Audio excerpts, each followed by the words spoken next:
Hello everyone. Today I discuss the topic on 30s poets.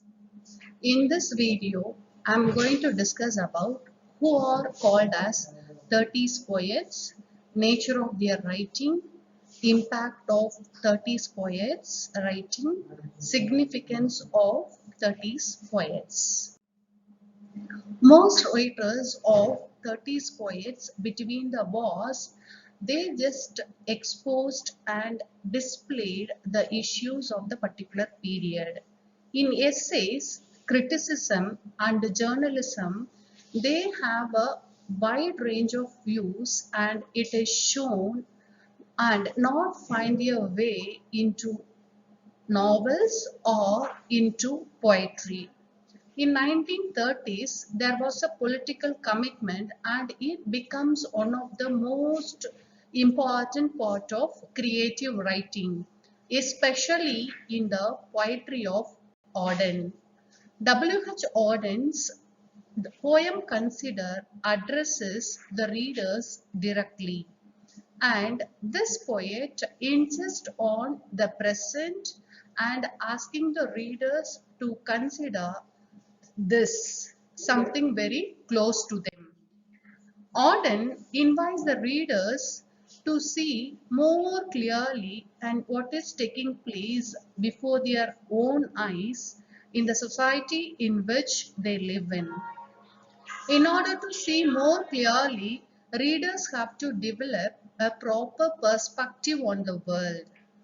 A reader should regard those things as if that is from the great height, like a hawk, bird, or an airman objectively. In 1930s, the skies contain both natural man and man-made object, the hawk and the helmeted airman. One of the main European political events of 1930s, it brings a response from writers, those who are from the Spanish Civil War period. They felt that its outcome would shape the future, and particularly since a Second World War that seems very close to them. In 1930, Auden has written a poem entitled Spain. In this poem, he brings out and he notices the war as a battle between them and also the forces. Eliot's poetry explores a private condition. Auden's poetry it explores the public situation. So both are totally opposite. Auden's poetry is something private and Eliot's poetry is something very public. Eliot is searching primarily for spiritual solutions, and Auden insists that private world cannot be separated from social and political context. T.S. Eliot uses both form and language to function and to find out the confusions and complexities of the individual identities.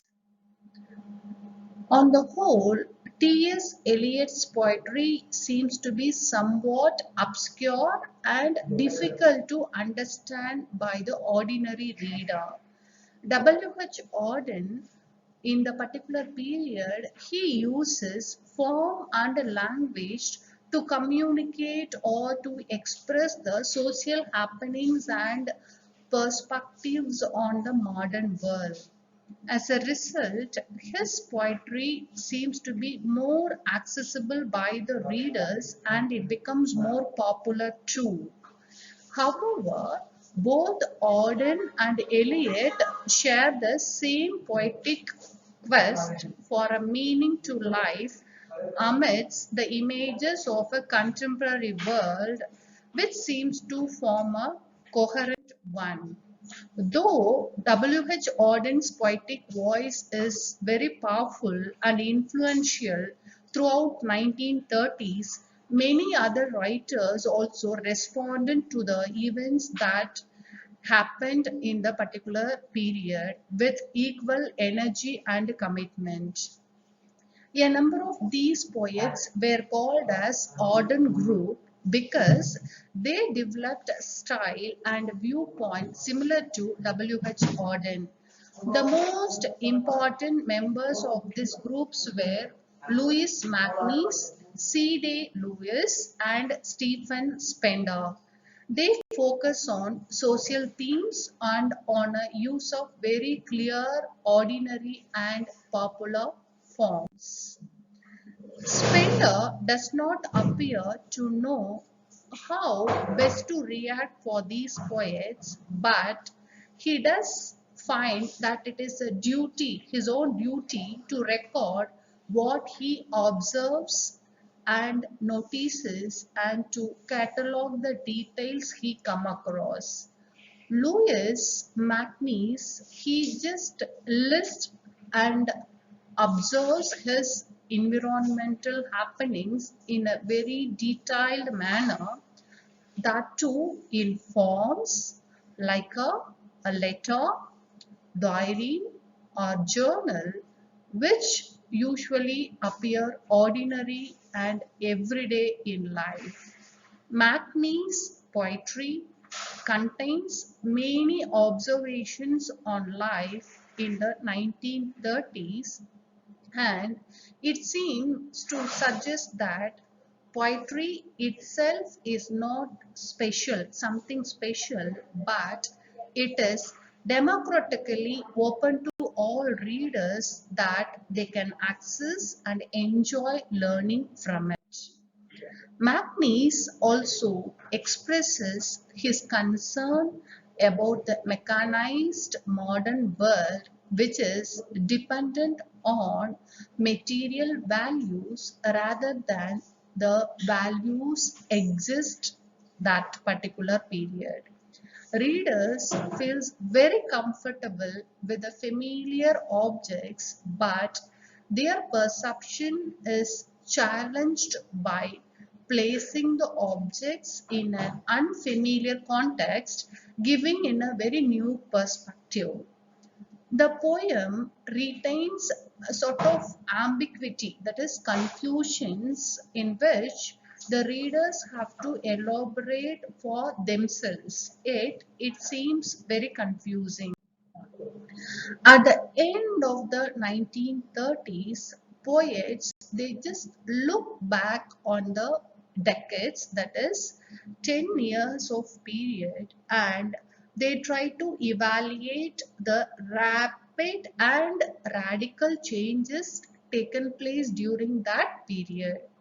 Auden, somewhat very disillusioned and emigrated to America, and during the following 30 years, his poetry becomes more personal and more spiritual. That particular poetry have started to reflect a belief that poetry cannot by itself create a better world.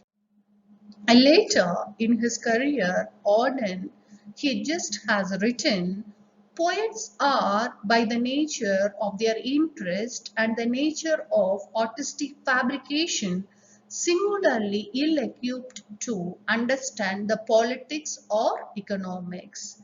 And those contemporary events just ended with a message that poetry cannot really influence things. Auden's own departure from England to America symbolized the change of attitude from commitment to withdrawal. And William Emerson is called as the major poet of the particular century, and his reputation as a poet just bring him a more poetic achievement. W.H. Auden is one of the most important poets of the Oxford group. Next to Eliot, Auden is the most important poet of the 20th century. When he went to Oxford University at the age of 18, he twice became the editor of journal Oxford Poetry. In 1956, he becomes the professor of poetry at Oxford, but before that, he His emigration brings him citizenship in 1946. In the 30s, Auden was the voice of his generation, and Linda Williams just observes his verse is full of topical references to the social and international crises of that time. It gives direct expressions to the anxieties of the contemporary intelligence as perhaps no other writing has done. R.G. Cox also point out that the immediate sensitiveness he has registered the changing moods and opinions of his period. After 1940, he became the committed poet to Anglo-Catholicism. And Spender is passionately a political poet, and in his poetry, he propagated the cause of Republicans in the Spanish Civil War. Unlike Aden, Spender does not express his deeper personal emotions. With all his poetical hardness, he has something of the romantic in him. Thank you.